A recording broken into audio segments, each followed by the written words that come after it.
الحمد لله رب العالمين والصلاة والسلام على خاتم الأنبياء والمرسلين سيدنا محمد وعلى آله وصحبه أجمعين وخلفاء الراشدين ومن تبعهم بإحسان. أعوذ بالله من الشيطان الرجيم. وإن فاتكم شيء من أزواجكم إلى الكفار فعاقبتم فآتوا الذين ذهبت أزواجهم مثل ما أنفقوا واتقوا الله الذي أنتم به مؤمنون. سبحانك لا علم لنا إلا ما علمتنا إنك أنت العليم الحكيم. رب اشرح لي صدري ويسر لي أمري واحلل عقدة من لساني يفقهوا قولي واجعل لي وزيرا من أهلي رب زدني علما وارزقني فهما. ثم أما بعد. گرامی قدر بھائیوں، بہنوں اور پیارے بچوں،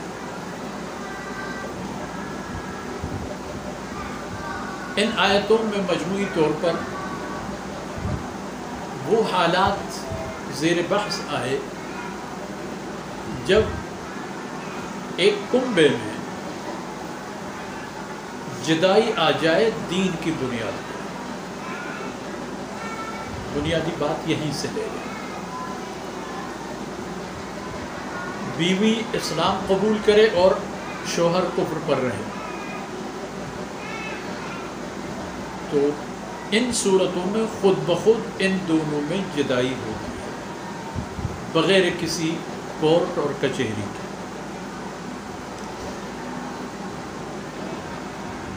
اور اس کے بعد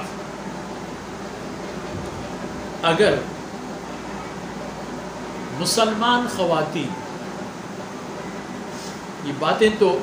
اس دور کی اور ان ایام کی ہیں جب جناب رسول اللہ صلی اللہ علیہ وسلم جب مدینہ طیبہ تشریف آور ہوئے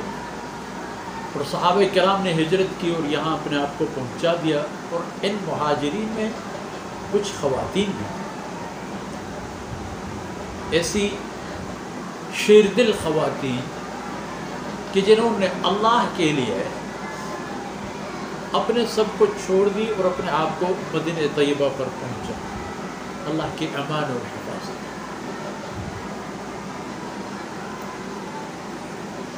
تو ان کے لیے یہی حکم آیا کہ جو خواتین ہجرت کر کے آ جاتی ہیں فامتحنوا، آپ لوگ انہیں جانچ لو، پرکھ لو. اور حکم ہے آپ صلی اللہ علیہ وسلم کو اور دیگر اولیاء امور کو یا سالوں اور زمانوں کے بعد اس امت کی دیگر متولیین امور کو کہ کچھ سوجھ بوجھ کے ساتھ ان کا جائزہ لو، ان کی کوئی خاموش قسم کی ان سے ایک امتحان لو. اگر پتہ چلا کہ واقعی ایمان کی بنیاد پر وہ سب کچھ چھوڑ کے یہاں آئی ہیں تو پھر روک لو. اور اس کی بھی گنجائش ہے کہ اگر کوئی مسلمان چاہے حق مہر کے ادائیگی کی صورت میں ان کے ساتھ ازدواج کرے، عدت اگر ان کی ختم ہو چکی اور عدت میں نہ ہو. اور اس کے بعد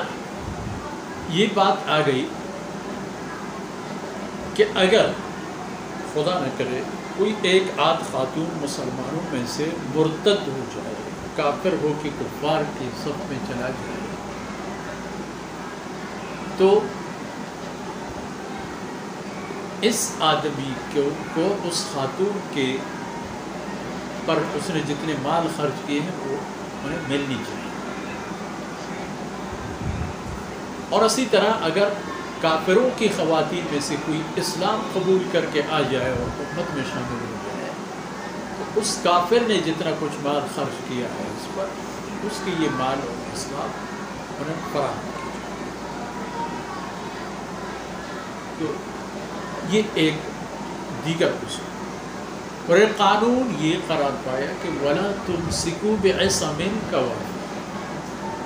کافر خواتین کو اپنے گھروں میں نہ رکھیں. جن خواتین نے اسلام قبول نہیں کیا ہے اور مسلمان ہونا نہیں چاہتی ان کو اپنے عقد نکاح میں نہ رکھیں، آزاد کرو، وہ جانے ان کو کہا۔ اور اس صورت میں ایک آخری بات ہے، فاتکم شیء من ازواجکم الی الکفار، اگر آپ لوگوں کی مسلمانوں کی نعوذ باللہ خواتین میں سے کوئی خاتون اسلام سے باغی ہو کر کفار کی طرف چلا جائے، فعاقبتم، اور کفار تک تمہارے ہاتھ پہنچ بھی جائے، کسی لڑائی میں اس کے مال غنیمت و اسباب وسائل ہاتھ آ جائے، پھر ایسے صورتحال میں فآتوا الذین ذہبت ازواجہم مثل ما انفقوا، تو جن لوگوں کی گھر بار اس دورانیے میں اسلام کی وجہ سے برباد ہو گئی ہیں اور ان کی خواتین انہیں چھوڑ کے جا چکی ہیں، تو ان خواتین کے بمقدار خرچ کیے گئے وسائل اور امداد ان کفار کے ہاتھوں سے حاصل کیے گئے مال غنیمت سے ان کو مل جائے، تاکہ یہ تو اپنے پیروں پر کھڑے ہو جائیں، اپنے گھر بسائیں، یعنی جتنا کچھ انہوں نے خرچ کیا ان کو دو۔ واتقوا اللہ الذی انتم بہ مؤمنون، اور اللہ کی ذات سے ڈرو، اس ذات سے کہ جس پر تم لوگوں نے ایمان لایا ہے، اس کا کوئی حکم نہ توڑو، کوئی ایسی بات یا عمل انجام نہ دو کہ جس سے کسی کا حق ضائع ہو۔ اب جس آدمی کی اہلیہ، اس کی گھر والی اس بنیاد پر اسے چھوڑ کے جا چکی ہے کہ تم مسلمان ہو اور میں اسلام قبول نہیں کرتی، یہ تو بیچارہ بے بس ہو۔ اور اس صورت میں کہ جب ایک خاتون کفار کے گھرانے کو چھوڑ کر اہل اسلام کی طرف آ جائے، تو اس صورت میں انصاف کا تقاضا یہی ہے کہ اس کافر نے جو جتنا کچھ مال خرچ کیا ہے اگر وہ طلب کر لے تو اس کی اس بات اسے واپس کر دو، اور اس خاتون کو اپنے دینی بہن سمجھ کر اپنے پاس رکھ لو، اور اس کے لیے کوئی اللہ رب العزت گھر مہیا فرمائیں گے تو ان کے لیے دروازہ کھل جائے گا، ان کو کسی مسلمان کے بشرط نکاح اور حق مہر وغیرہ ازدواج میں دے گا۔ واتقوا اللہ الذی انتم بہ مؤمنون، اور ڈرا کرو اس اللہ کی ذات سے جس پر تم لوگ ایمان لاتے ہو، جس پر ایمان کے ادعا کرتے ہو کہ ہم اہل ایمان ہیں، تو یہی ایمان کا تقاضا ہے کہ اس اللہ کی ذات سے ڈرو اور اس کا کوئی قانون نہ توڑو، جو قوانین اس سے متعلق ایسے معاملات سے متعلق یا ان سے ہٹ کر دیگر جو اصول و ضوابط ہیں اللہ نے نازل فرمائے،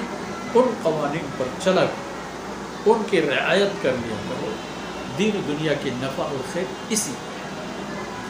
اور اس کے ساتھ ہی ہماری یہ نشست اختتام پذیر ہوتی ہے۔ کبھی کوتاہیوں سے اللہ رب العزت گزر فرمائے اور اپنے رحمتوں سے دین و دنیا کی ہر نعمت ہمیں نصیب فرمائے اور مالا فرمائے۔ وصلی اللہ علیہ نبینا محمد وعلی آلہ وصحبہ